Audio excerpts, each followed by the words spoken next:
Halo Bapak Ibu. Baik, ya saya ingat waktu dulu ada sebuah peristiwa yang sangat mengejutkan saya,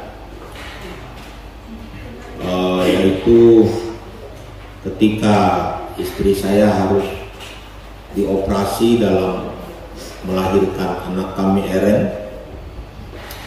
Setelah itu, pada malam itu terjadi sebuah peristiwa yang tidak pernah saya lupakan, yaitu di mana terjadi pendarahan. Ketika terjadi pendarahan, kami harus pergi sana sini untuk mencari darah, dan pada saat itu sangat sulit untuk mencari darah. Ya. Istri saya lihat mukanya sudah putih, kurangan darah, dan saya naik spani mencari darah kemana-mana. Dan puji Tuhan, kita terus berdoa dalam hati dalam mencari darah seperti itu. Dan puji Tuhan, akhirnya mendapat darah dari dua orang yang bersedia mendonorkan darahnya kepada istri saya, karena darahnya agak sulit dicari, bepres ya. Saudara-saudara pun dikasih oleh Tuhan pertolongan di tengah-tengah kesulitan yang sangat mendesak seperti itu. Tuhan nyatakan kepada saya dan kepada mungkin kita semua yang menyaksikannya. Saudara-saudara pun dikasih oleh Tuhan, mari kita melihat sebuah kebenaran firman Tuhan bagi kita hari ini di dalam Yesaya pasal yang ke-49 ayat 8 dan ayat yang ke-10. Baik, mari kita baca bersama-sama ayat firman Tuhan ini. Sion dipulihkan. 1, 2, 3. Beginilah firman Tuhan. Pada waktu aku berkata, aku berkenan, aku akan menjawab engkau. Dan pada hari aku menyelamatkan, aku akan menolong engkau. Aku telah membentuk dan memberi engkau menjadi perjanjian bagi umat manusia, untuk membangunkan bumi kembali, dan untuk membagi-bagikan tanah pusaka yang sudah sunyi sepi, untuk mengatakan kepada orang-orang yang terkurung, keluarlah, kepada orang-orang yang ada di dalam gelap, tampillah di sepanjang jalan mereka seperti domba yang tidak pernah kekurangan rumput, dan di segala bukit gundul pun tersedia rumput bagi mereka. Ayat ke-10. Mereka tidak menjadi lapar atau haus, angin hangat dan terik matahari tidak akan menimpa mereka, sebab penyayang mereka akan memimpin mereka dan akan menuntun mereka ke dekat sumber-sumber air. Sidang jemaat, Bapak Ibu, saudara-saudara kasih oleh Tuhan, hari ini kita mau belajar pertolongan di tengah-tengah kesulitan. Dan saya memberikan dua singkatan dengan 2K, saudara-saudara, supaya lebih mengingat akan isi-isi kebenaran firman Tuhan. Supaya saudara-saudara ketika berjalan, ketika saudara-saudara kemana, ketika ingat 2K, saudara-saudara ingat akan firman Tuhan ini. Saudara-saudaraku ini dikasih oleh Tuhan, apakah 2K itu, saudara-saudara? K yang pertama adalah Tuhan memberi kelepasan, saudara-saudara. Tuhan memberi kelepasan. Saudara-saudaraku ini dikasih oleh Tuhan, latar belakang ayat firman Tuhan ini, saudara-saudara, itu berbicara bagaimana umat Tuhan dijadikan sebagai alat kemuliaan Tuhan di tengah-tengah bumi ini, di tengah-tengah dunia ini, saudara-saudara, untuk memberitakan sesuatu kepada dunia ini, saudara-saudara, yaitu memberitakan 2K ini. Makanya dikatakan, beginilah firman Tuhan, pada waktu aku berkenan, aku akan menjawab engkau, dan pada hari aku menyelamatkan, aku akan menolong engkau. Aku telah membentuk dan memberi engkau menjadi perjanjian baru bagi umat manusia untuk membangunkan bumi kembali dan untuk membagi-bagikan tanah pusaka yang sudah sunyi sepi. Allah ingin umat Tuhan yang digambarkan Sion itu sebagai pembawa berita kepada dunia ini, saudara-saudara, yaitu membawa berita tentang 2K ini, yaitu K yang pertama adalah kelepasan, saudara-saudara. Dikatakan untuk mengatakan kepada orang-orang yang terkurung, keluarlah, dan kepada orang-orang yang ada dalam gelap, tampillah, saudara-saudara. Kelepasan dari kurungan, kelepasan dari kegelapan, saudara-saudara. Itulah berita yang harus disampaikan oleh umat Tuhan kepada dunia ini. Bapak Ibu saudara-saudaraku dikasihi oleh Tuhan, kita ingat Israel pernah mengalami masa-masa yang sulit, masa-masa yang terkurung, saudara-saudara, di mana kita tahu umat Israel pernah diperbudak di tanah Mesir selama 400 tahun, saudara-saudara, berada di tanah Mesir, saudara-saudara, dalam perbudakan. Mereka terkurung dengan perpolitikan, mereka terkurung dengan peraturan-peraturan, saudara-saudara. Mereka terkurung dan ditindas, saudara-saudara, di tanah Mesir, saudara-saudara. Dan kita tahu mungkin masa-masa itu dianggap masa-masa yang gelap bagi umat Israel, di mana mereka harus ditindas, harus tidak bisa melawan apapun juga, saudara-saudara, di tanah Mesir, saudara-saudara. Kita ingat juga dari tema kebenaran firman Tuhan, dari latar belakang firman Tuhan ini, sebentar lagi akan ada terjadi pembuangan, saudara-saudara. Saudara-saudaraku yang dikasihi oleh Tuhan, betapa menyedihkan sekali ketika terjadi dalam kurungan, terjadi kegelapan yang dihadapi oleh umat Israel. Tetapi dikatakan Allah melepaskan mereka, dengan Allah mengirim akan Musa untuk melepaskan mereka dengan 10 tulah yang Tuhan berikan kepada orang-orang Mesir. Akhirnya umat Israel dikeluarkan dari tanah Mesir. Saudara-saudaraku dikasihi oleh Tuhan, di masa yang akan datang dikatakan akan terjadi pembuangan, dan tetapi di dalam pembuangan itu sendiri Allah akan membebaskan umat Israel kembali, saudara-saudara. Di tahun 538 sebelum Masehi, akhirnya melalui Koresi, Raja Koresi Agung mengeluarkan sebuah surat. Akhirnya umat-umat Tuhan yang telah dibuang ke Babel itu karena kekalahan perang, karena ditawan perang, akhirnya mereka kembali ke Yerusalem, kembali ke tanah Kanaan untuk membangun bait Allah, saudara-saudara. Mereka dibebaskan di dalam pembuangan itu karena Allah bekerja di tengah-tengah mereka, karena Allah memberikan kelepasan kepada mereka, saudara-saudara. Bapak Ibu dikasihi oleh Tuhan, hari-hari ini kita tahu banyak anak-anak Tuhan yang mungkin terkurung hidupnya, saudara. Terkurung oleh apa? Terkurung oleh dosa, dibelenggu oleh dosa, dibelenggu oleh hobi-hobi yang tidak baik, saudara-saudara. Saudara-saudaraku dikasihi oleh Tuhan, ada orang yang terkurung oleh narkoba, ada orang yang terkurung oleh minum-minuman keras. Sudah diomongin sampai dipukulin pun masih minum-minum, saudara-saudara. Masuk penjara, keluar penjara pun masih minum. Kemudian ada yang terkurung karena perjudian, saudara-saudara. Gara-gara judi masuk penjara, keluar penjara main judi lagi, saudara-saudara.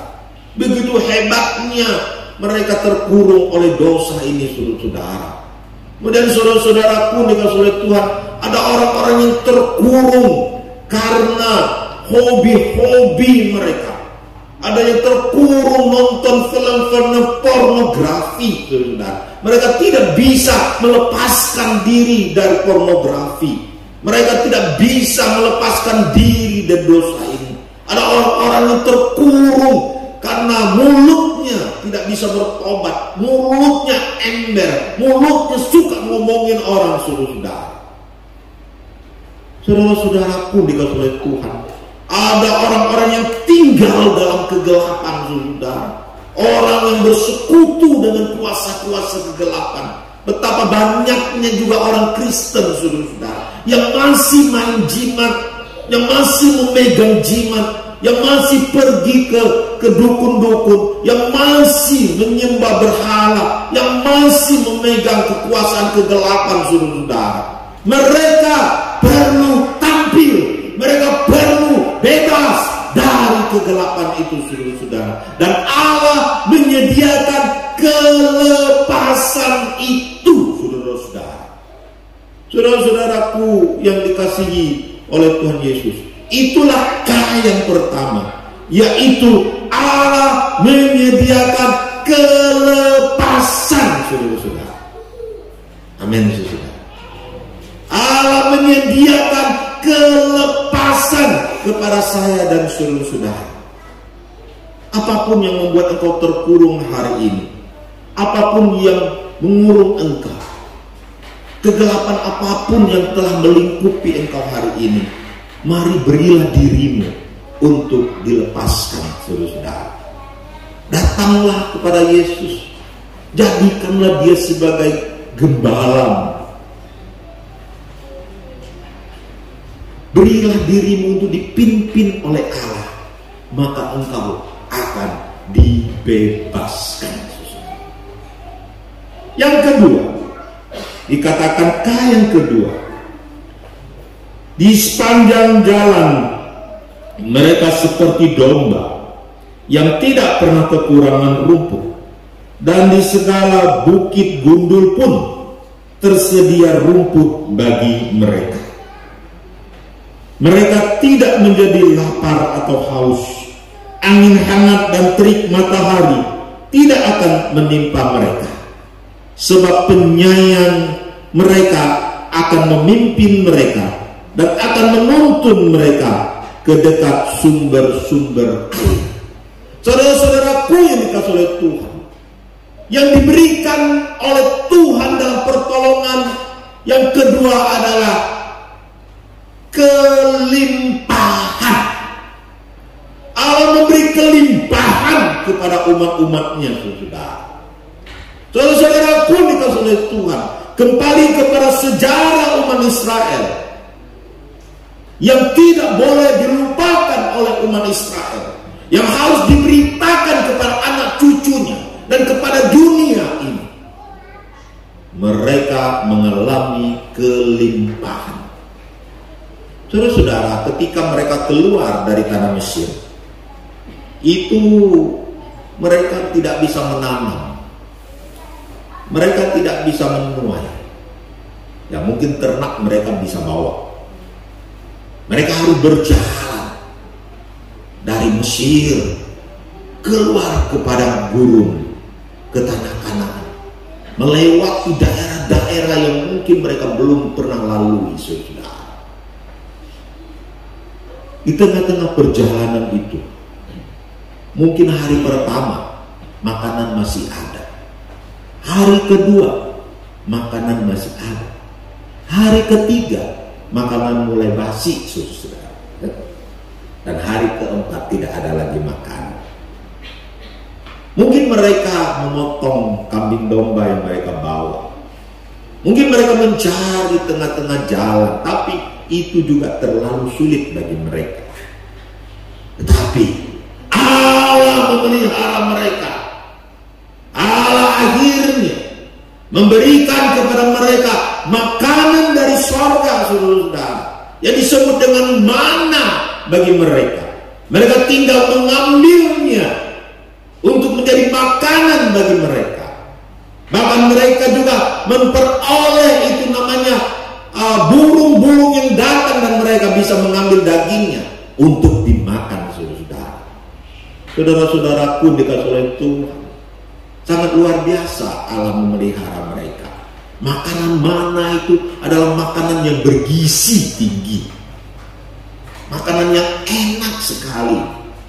Memang akhirnya walaupun enak, saudara, manusia juga bisa bosan ya. Iya. Tapi Tuhan juga memelihara mereka dengan makanan-makanan yang lain yang Tuhan berikan bagi mereka. Saudara-saudaraku yang dikasihi oleh Tuhan Yesus, air pun mereka dapatkan. Dikatakan mereka tidak menjadi lapar atau haus. Angin hangat dan terik matahari tidak menimpa mereka, saudara. Sungguh luar biasa. Mereka tidak menjadi haus di tengah-tengah padang gurun. Karena apa? Tuhan memberikan minuman bagi mereka. Bahkan batu pun bisa mengeluarkan air bagi mereka. Bahkan dikatakan mereka tidak mengalami panas terik, karena tiang awan melindungi mereka. Kalau di tengah-tengah panas terik, orang bisa mati, seperti yang dulu terjadi di India itu. Tapi mereka tidak mengalami panas terik ketika berada di padang gurun, saudara. Saudara-saudara yang dikasihi oleh Tuhan Yesus, mereka diberkati oleh Tuhan dengan kelimpahan.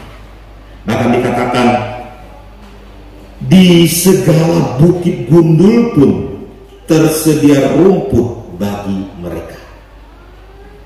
Seharusnya di bukit-bukit yang gundul itu tidak ada lagi makanan, tidak ada lagi rumput bagi mereka.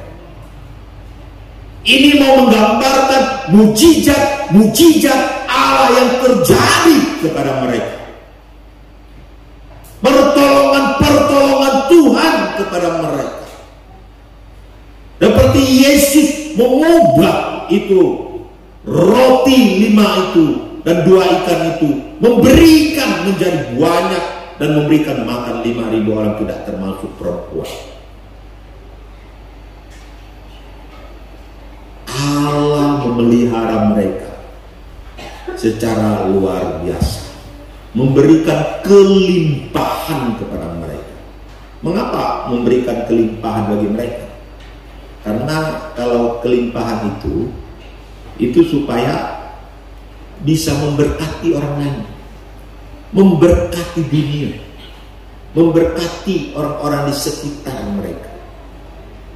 Pemazmur Daud berkata, Tuhan adalah gembalaku, takkan kekurangan aku. Dia membaringkan aku di rumput yang hijau. Ini sebenarnya menggambarkan sebuah kelimpahan hidup, saudara. Kelimpahan hidup. Dia membaringkan aku di rumput yang hijau. Makanan itu menjadi tempat dia berbaring, saudara. Itu menggambarkan sebuah kelimpahan hidup. Tetapi kelimpahan hidup itu juga bukan diukur banyaknya juga. Kadang-kadang walaupun itu begitu banyak dalam hidup kita, uang kita sudah bermiliar-miliar, bertriliun bahkan, ada orang saja yang tidak cukup, masih merasa kurang, masih merasa tidak cukup. Kalau bisa seisi dunia ini menjadi milik dia. Makanya kita berkata, apa gunanya seseorang memiliki seisi dunia ini? Ya. Jadi Alkitab itu sudah menggambarkan hati manusia. Kalau hati yang tamak, seisi dunia pun tidak cukup, sesudah. Kelimpahan itu diukur bagaimana kita merasakan sebuah kecukupan dalam kehidupan saya dan saudara. Sehingga menimbulkan rasa kecukupan dan rasa syukur kepada Tuhan, saudara. Itulah kecukupan. Tapi kecukupan juga bukan berarti kita kekurangan. Kelimpahan itu bukan berarti kita tinggal dalam kekurangan. Tapi kita ada kelebihan dalam hidup kita. Dan kita bisa menjadi berkat bagi orang lain. Itulah kelimpahan. Secara duniawi, secara akali, Bukit Gundul itu tidak lagi memberikan rumput. Tetapi Allah, di tangan Allah, rumput tersedia. Amin. Saya masih ingat dulu di Ketapang terjadi resesi ekonomi. Bukan resesi di Ketapang saja, tapi di seluruh Indonesia. Waktu itu terjadi resesi ekonomi yang begitu berat. Tapi saya sangat terkejut di dalam gereja. Kenapa? Karena sekali hitung persembahan saudara. Dulunya persembahan itu ya dari ronyok dimasukkannya, dari kasih masukkannya. Jadi hitungannya ya kecil-kecilan lah, ya cukup-cukupan lah. Tapi ketika resesi ekonomi terjadi, justru persembahannya naik 200-300% saudara. Luar biasa. Orang kasih persembahan bukan lagi 1-2 biji sapi dalam gepok saudara.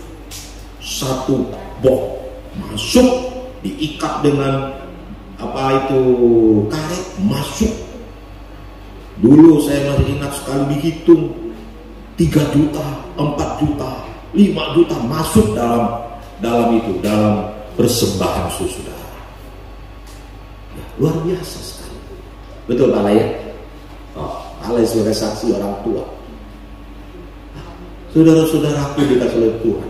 Mengapa? Karena Tuhan memberkati. Orang lain boleh resesi, tapi kalau Tuhan ingin memberkati saya dan saudara-saudara, bisa saja Dia memberkati kehidupan saya dan saudara-saudara. Beri semangat dulu. Bapak Ibu yang dikasihi oleh Tuhan Yesus, Tuhan memberikan kita 2 kelepasan dan kelimpahan.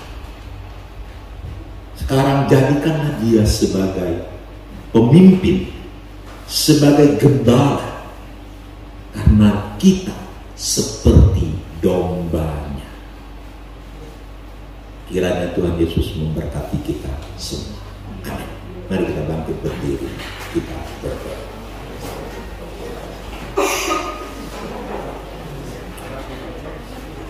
Kita yang memuji Tuhan dengan pujian Allah itu baik. Allah itu baik. Ya, kita semangat.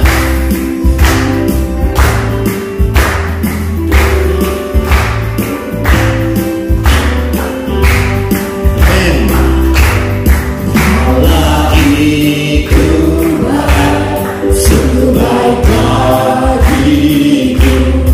Ditunjukkannya kasih setianya, Dia menyertai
Berdoa, haleluya. Nanti Pak Alay pimpin kita dalam doa. Terima kasih Bapak sekali, kasih kepada Tuhan Yesus yang baik, kita ajarkan sepanjang hari sepanjang malam sampai kami bisa sama-sama untuk ibadah pada sore ini. Dan kami lagi dan sudah mendengarkan firman yang disampaikan hamba-Mu supaya lewat firman ini kami dikuatkan, dimenangkan oleh Tuhan Yesus seluruhnya. Berkatkan di semua Yesus dan berkati hamba kami sepenuhnya lebih heran, lebih luar biasa lagi untuk menyampaikan firman Tuhan. Dan keluarga mereka dijaga Tuhan Yesus berbagai Tuhan Yesus. Kami ucap syukur dan dengan firman ini kami doa ucap syukur dan kasih Tuhan. Hanya dalam Tuhan Yesus kami doa syukur. Kasih Tuhan. Amin. Amin. Silakan duduk, Contoh.